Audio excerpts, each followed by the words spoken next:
All right, so going into a few different ways that I like to see how we would actually plan out a golf swing, and what we're going to go into is how the shoulder and the forearms actually need to work together, and our basic movements of these really are what kind of drive how we get a golf club on plane. So if we start off with this, I think the first place to go into is understanding some basic movements right here. So if we start in this video, we're going to talk mostly about the lead arm and how it helps us plane the golf swing out, and a few different ways that we can look at it. So the first thing that I think we need to understand is a few anatomical movements. So right here, this would be internal shoulder rotation. So this is internal, neutral, external. So internal, neutral, external. How we present this has a lot to do with what we're going to need to be doing with the forearms in order to match up how we're going to plane our movement out, okay? Because we can present the shoulder in kind of three different areas right there, and that's going to require three different forearm movements in order to plane this out right here. Because what I've seen recently out of a lot of players, I'm going to use this as an example right here. We'll see a player with a lot of internal shoulder rotation, and how we can define shoulder rotation a lot of times is where the elbow pitch or the elbow is actually placed. It's like we take a Bryson DeChambeau. Internal shoulder rotation, his elbow is pointed at the target line. If you take somebody like me, I'm in more external shoulder rotation, or Hogan, which would have my elbow pointed more at my lead hip right here. Okay, so we need to understand that this movement right here is going to require a different forearm movement in order to work this golf club up from down the line, getting it on plane. So let's start with what I see as a big issue for a lot of players right here. So I see inside of internal shoulder rotation, so internal shoulder rotation at address, the player matches this up with a lot of pronation of the forearm. So if we define forearm movements, we have supination, neutral I would call straight up and down, and we have pronation. Supination, neutral, pronation. You can see how this is moving independently of the elbow. So if I have internal shoulder rotation and then I have pronation of the forearm, this is going to drive this golf club from down the line very far in and very flat. And a lot of times this is going to have an acting relationship on what the club face is going to do. The club face right here, if I bring this back out in front of me now, is very open. So we look at the player that struggles with over the top. It could be something as simple as too much internal rotation and too much pronation of the lead forearm, which is driving this movement to get this look here.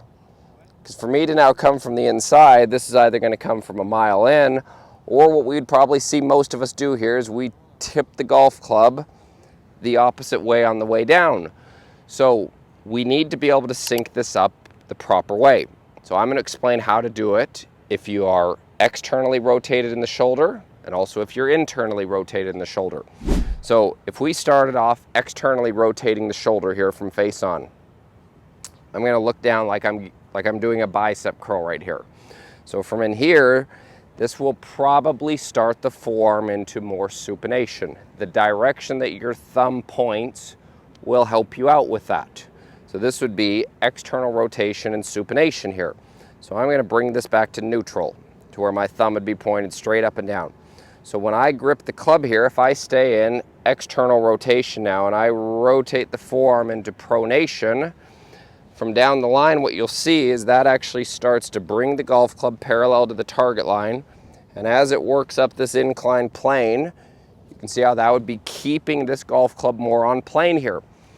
So this is one of the ways that I like to see it done, is externally rotating the shoulder, bringing the forearm back to neutral, and then from here, this is basically my forearm move in the golf swing against the shoulder that is externally rotated.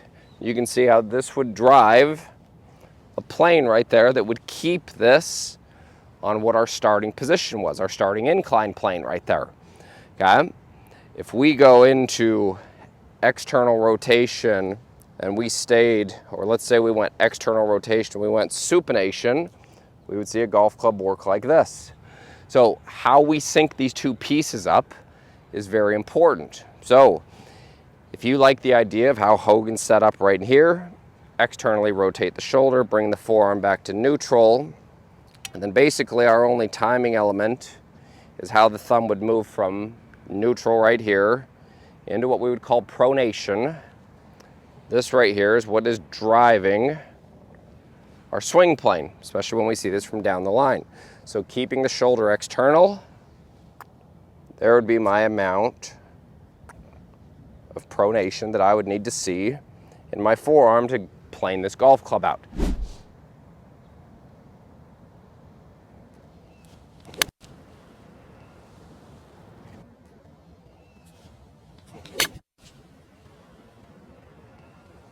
I really like this look, okay?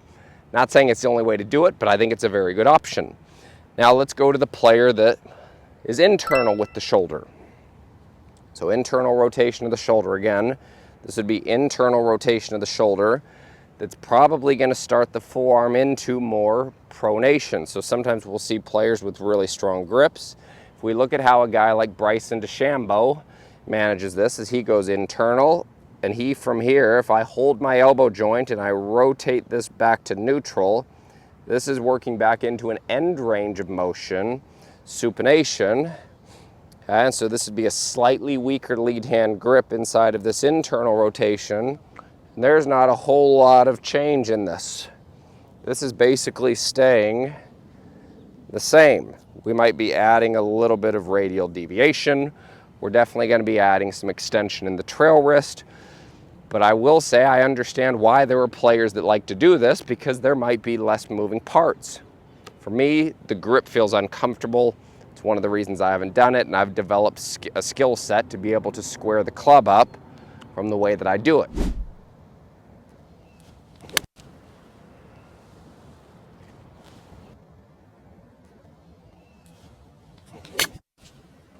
So I think it's important, either way how we do it, to make sure it syncs up with what we like. So basics right in there. External rotation is going to require more pronation of the forearm.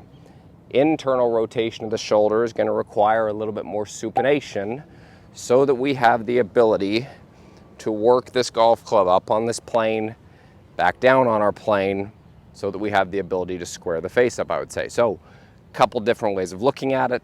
There's how the swing plane works. There's some ways that we can look at this from a shoulder movement, combining this with a forearm movement to help work this on more of an inclined plane. I hope you enjoyed this video here. If you haven't, please click that subscribe button. You can also click the bell right there, and that's going to notify you every time that I release a new YouTube video. Also, if you haven't, check out that last video that I did. It's right here, pinned to the screen. Thank you so much for your support. I really do appreciate you watching. If you have any questions, any comments, please leave those below, and I will make sure I get back to each and every one of you. So, thank you again.